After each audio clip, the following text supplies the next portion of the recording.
जय हिंद दोस्तों। सवाल प्रश्नावली 3.4 का 2 का 4 नंबर है। सवाल दिया गया है कि मीना 2000 रुपये निकालने के लिए बैंक गई। उसने खजांची से 50 रुपये और 100 रुपये के नोट देने के लिए कहा। मीना ने कुल 25 नोट प्राप्त किए। ज्ञात कीजिए कि उसने 50 रुपये और 100 रुपये के कितने कितने नोट प्राप्त किए। तो जैसा कि इस सवाल में हमसे पूछ रहा है कि मीना ने 50 रुपये और 100 रुपये के कितने कितने नोट प्राप्त किए हैं, तो हम इन्हीं को चर संख्या के रूप में मान लेंगे और फिर दिए गए शर्तों के अनुसार समीकरण को प्राप्त करेंगे। तो हम मान लेते हैं पहले कि मीना द्वारा 50 रुपये के कुल नोट प्राप्त किए। मीना द्वारा 50 रुपये के कुल नोट प्राप्त किए गए बराबर है यक्स, और 100 रुपये के कुल नोट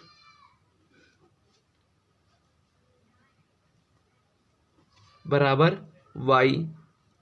अब हमने माना है कि मीना ने कुल 50 रुपये के यक्स नोट और 100 रुपये के वाई नोट प्राप्त किए हैं, तो हम इन्हीं से प्रथम शर्त के अनुसार सवाल को बनाएंगे। तो हम लिख लेते हैं कि प्रथम शर्त से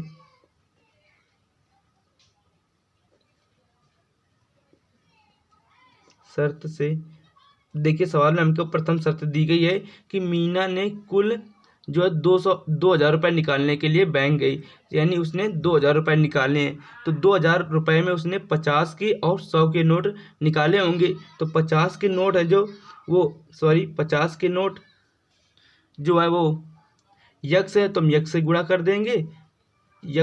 देंगे, और जो 100 के नोट हैं वो हैं वाई, तो वाई से गुणा कर देंगे। ये टोटल है 2000 रुपये।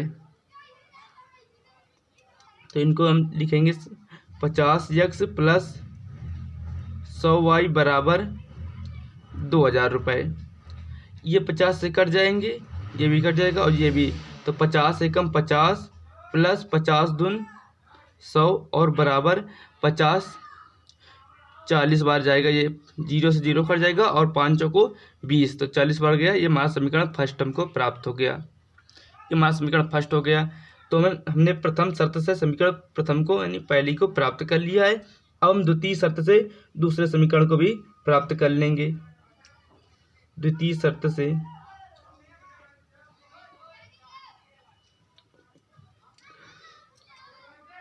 हमको द्वितीय शर्त दी गई है कि मीना ने कुल 25 नोट प्राप्त किए हैं, यानी कि उसने 50 और 100 के कुल नोट 25 प्राप्त किए हैं। तो ये नोट है यक्स प्लस वाई, तो यक्स प्लस वाई बराबर 25। ये समीकरण दूसरा है, दूसरा समीकरण भी प्राप्त हो गया। अब हम पहले और दूसरे समीकरण से A1 A2 तथा B1 B2 और C1 C2 का मान निकालेंगे, क्योंकि हमें A1 अपान A2 B1 अपान B2 तथा C1 अपान C2 से तुलना भी करनी है और अस्तित्व का पता करना है। तो हम समीकरण से A1 और A2 का मतलब सभी का मान निकाल लेंगे। तो A1 का मान निकालने के लिए समीकरण फर्स्ट में यक्स का गुणांक होता है, तो वो 1 है, और B1 का गुणांक 2 है तथा C1 का गुणांक 40 है। C1 यह अचर संख्या होती है और B1 y का गुणांक होता है। अब A2 का मान, ये है A1 B1 और C1 के मान। अब A2 का मान जो होता है समीकरण 2 में यक्स का गुणांक होता है, तो 1 है, और B1 का y का गुणांक तो वो भी 1 है, और C1 का मान दे गए 25। तो मैं A1 B1 C1 और A2 B2 ये B2 हैं, इनके मान प्राप्त हो गए।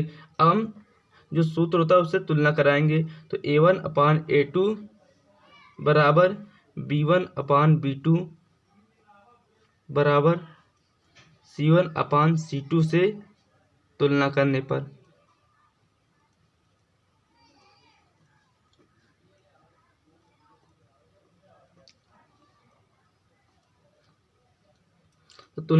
हम इनके मान रख देंगे। तो हमें प्राप्त हो जाएगा। तो 1/1 है A1 और A2 का मान, B1 का मान 2 है और B2 का मान 1 है तथा C1 का मान 40 है और C2 का मान 25 है।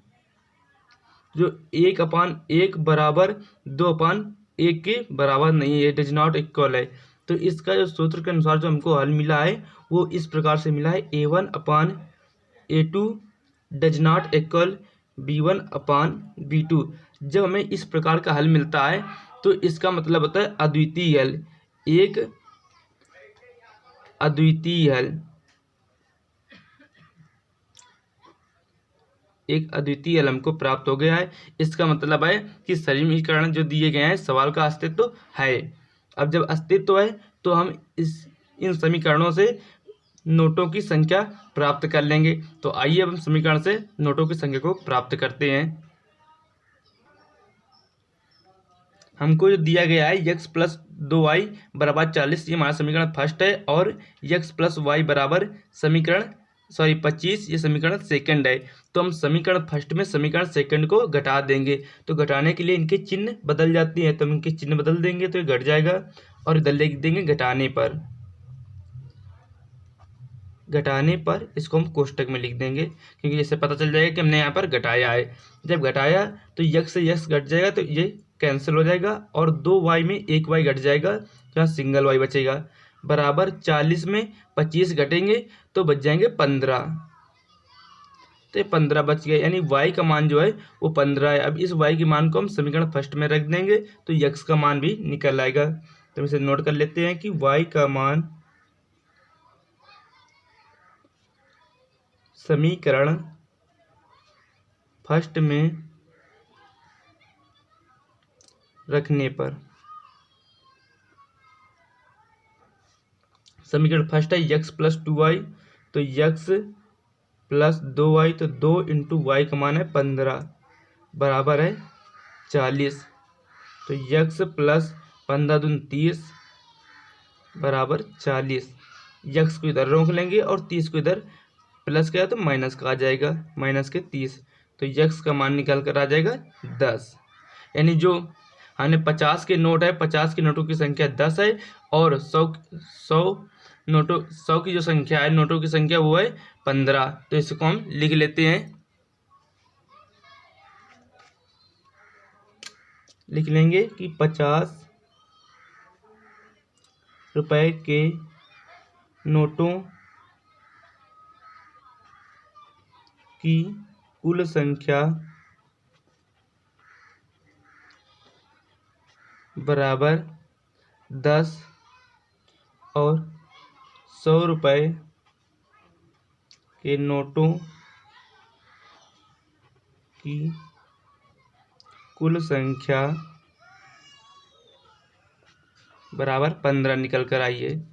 अब हमारा सवाल हल हो गया। फिर मिलेंगे अगले सवाल में, तब तक के लिए जय हिंद, जय भारत।